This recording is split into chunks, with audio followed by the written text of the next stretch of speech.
You. California dreaming about you. President Donald Trump was furious, disgusted at Steve Bannon's scathing comments in an upcoming book. And the president is not seeking an apology or anything from his former chief strategist. White House Press Secretary Sarah Huckabee Sanders said Wednesday. Furious. Disgusted would probably certainly fit when you make such outrageous claims and completely false claims against the president, his administration and his family. Sanders told reporters at the Daily Briefing regarding the president's reaction. Sanders declined to say whether Bannon's comments, in which he slammed Donald Trump Jr., smacked of betrayal, and responded, "I don't think anything," when asked whether the president was seeking an apology from his former top aide. The president's statement is extremely clear what his position on Mr.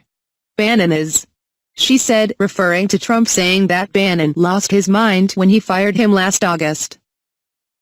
It was pretty lengthy and detailed and not really much to clarify or add.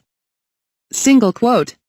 In Wolff's book, Fire and Fury, Inside the Trump White House, Bannon provided many unflattering comments about Trump and his administration.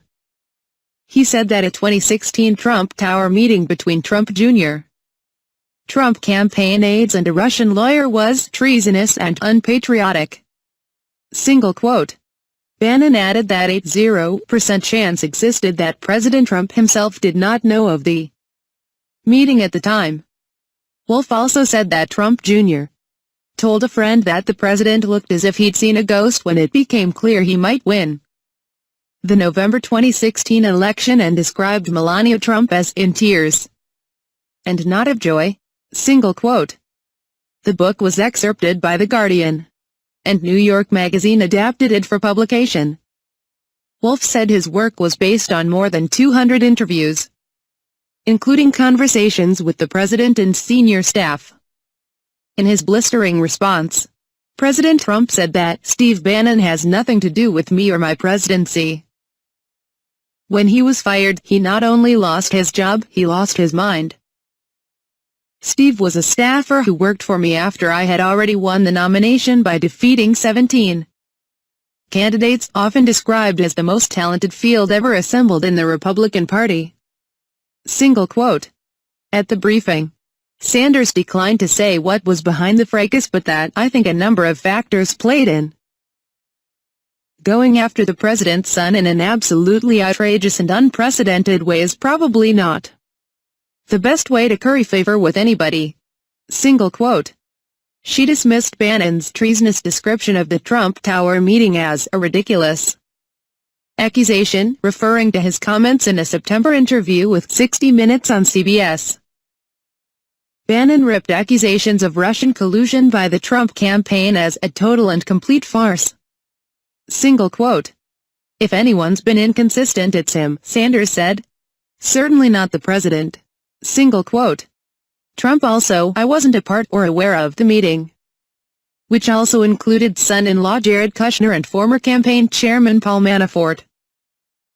Sanders said that Trump and Bannon regularly talked by telephone after he left the White House, the last conversation taking place in early December, and that they were often asked for by Mr. Bannon.